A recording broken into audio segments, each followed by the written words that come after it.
we're back. We're back with a little query that I'm walking with, which is a work-life balance question of like, how do you strike that balance? Is it a balance that's achievable? Is it personal? Is it all of the above? Help me, Rabbi Z. Well, I'll do my best. I don't know if I've perfected everything, but we can go together and journey through it. And I think that, the next couple episodes will focus on the whole idea of work-life balance and different aspects of it, whether it's work and family and pleasure, whether it's, sleep. All these different details are different elements within work-life balance. And I think that this particular episode will start with, just work. How do we balance work and life? Is work just an ends in itself? Do we work, make as much money, and then one day in the future we'll use it, we'll celebrate, we'll retire? Or do we live our lives? And so in this week's theme, it is b'miut schara, which is limited business activity. So the commentaries and the authors of Pirkei Avot focused on how do we acquire knowledge of Torah if we're working all the time. Yeah. And so good question, guys. They said that you have to limit your work in order to study. But I think that we can take this within the broadest activity. So it's interesting, the words are b'miut schara, less work. It's not about no work. It's not about not having a job and studying full time. It's about balancing work and study and life. And so we know from the Talmud that many of the Tanaim, the rabbis of the Talmud, had jobs in addition to the time that they taught and learned, because it's about achieving those balances, having a set time to learn, having a set time to spend with family, having set times to work. And by achieving that balance between work and life, work and learning, we can create that equilibrium in our lives that helps things create momentum. Especially, I feel like most of our culture is about the do and working all the time and being workaholics, and to justify when you have a family to feed and bills to pay, to stop for a second and study from a book might for most people be like, that this is crazy, this is archaic, like why are you doing that? But I think to me, where I found recently, and this is a new intention since coming back from my recent trip over the summer, was to take even 15 minutes to, whether it's meditate, read a few pages of my book, listen to my Audible book, like whatever it is, to be in a study that's adding value to my life, spiritually, intellectually, whatever it is, and it's actually helping my work flow. It's weird. It's like, doesn't make sense, but it's helping both me show up differently to my work and my work show up differently to me. I'm not sure what's going on. Well, I think we have to recognize that once we recognize that work is an ends in is a means to an end. Yeah. That we're working to be with our family, to be able to provide for our families, to provide for our needs, to accomplish certain accomplishments. But sometimes we get so caught up in the details of what needs to be done, the tasks, that we forget about the big picture of why we're working and what we're trying to achieve. So what I'd like to do for the next couple moments is talk about a couple tips that we can use to ourselves to be able to find work-life balance. So just like you took some time to study, to let your mind, give your mind a distraction from the hustle and bustle of life. So there are many different tips that we can use for ourselves. And I think the first one is let go of perfectionism. Ooh, that's hard. Do you remember in school there was this like 2 or 3 kids that would always get like 100 or 101. They'd figure out the extra credit and they'd like, oh yes, I got it. I got 100. I got 100. Woo! Don't know that person at all. That was not me. Not me at all.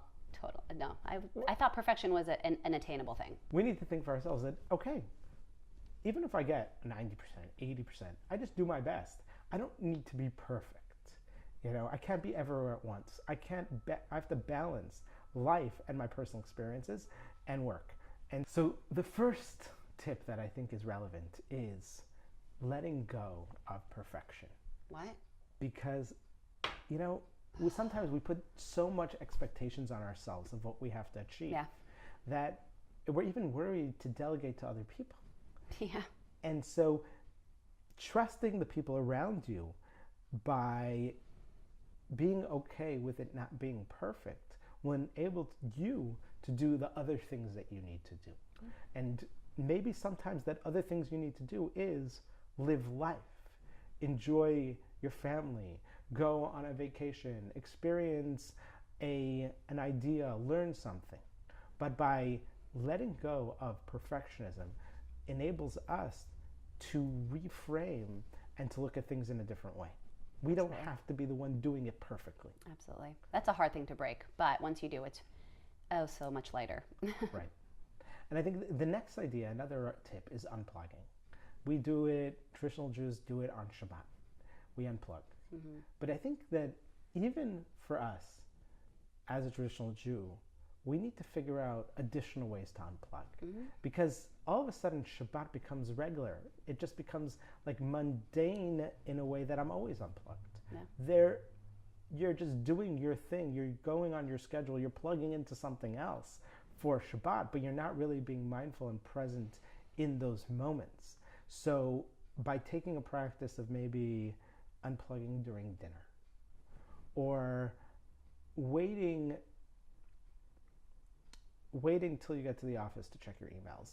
I don't know, each person has their own schedule, but having additional time beyond those regular times and changing it up a little bit. You know, it's like if every day at a certain time of the day it's always the same, then you get used to it. Exactly. But if you pull back every once in a while and change it up different times, different days, then it helps to create a presence of mind across all aspects, not just, oh, I have my time that I unplugged. I agree, and you do it for yourself and for the people around you. I had a friend over yesterday, and I told her, yeah, I love turning my phone off for 25 hours. She's like, that's amazing. I want to do that. I was like, you can do it. I was like, but the thing is, at first it was weird. I was like, I'm going to miss all these emails, and then it became just, people know, oh, Becky's unplugging, rebooting, and I don't miss that much. But now I find myself like addicted to it's like a slot machine on my phone during the day because I know I have Shabbat for it. So also finding that it's okay. Like, I'm not a brain surgeon. And even if, let's not go into that, reality. But nothing, no one's gonna die if I don't answer every Instagram message or check every email. Like, it's an obsession with doing and taking stuff off. And I think that's the balance that you're alluding to here of putting it down. You don't have to have every single email checked right now. If you waited an hour and you're really present, people will survive. And I just read a book about this on the plane called Everywhere You Go, There You Are. Right. Highly recommend it. It's like a Buddhist mindfulness thing, but it added so much value to both my practice in meditation, but also my practice as someone on this path of understanding Jewish wisdom, incorporating it into my life in a meaningful way. It was amazing. So tip 4 is limit the time wasting. Be more deliberate in the type of activities and when you do those activities. That's amazing. Energetic boundaries. What you focus on is where your energy flows, and by the end of the day, I'm exhausted. So of course it's important to be like, am I going to give this my time and space and energy right now? Exactly. I'm into that. The next tip is also very important because it's changed the structure of your life. So if you know that your mornings are, like for me, the mornings between, let's say, 7:30 and 9 o'clock are just with the kids. So I need to be more deliberate in what time I wake up so that I can get the things done earlier so that I can provide that process. And so that when I'm jumping in at 9 o'clock into the office, I've already taken care of all the busy stuff that need to be taken care of so I can be more deliberate with the time that I have my team together. That's amazing. It also makes you feel good. It's rough when you have those slow mornings and you haven't gotten all the tough things, and it feels like it's the energy lags and you have a tough time even picking up momentum. So to be able to do those things like eat the frog first, I think we've probably talked about this. You do the hardest thing on your list first, and suddenly the momentum just flows. Right. I think it feels that way. Not that kids and family is the hard thing to do first, but just to be able to spend time and do the important things at the top of the day is a beautiful thing. And I think that in that last one that we talked about, like structuring your day, is also the answer to the last one, which is the last tip, which is start smart in a sense, and start small in a sense, that do a couple little tasks. And then once you starting those little tasks, you build momentum. So you don't think, okay, today I got to get this project done. okay, what are the small individual tasks that I need to get done? And once I start seeing the check marks and completed, then all of a sudden I'm in the groove and then I'm accomplishing. I was listening to a class about this the other day, and he said, the rabbi said something about how depression really is just an overwhelm. We're overwhelmed, so we don't know where to start. Right.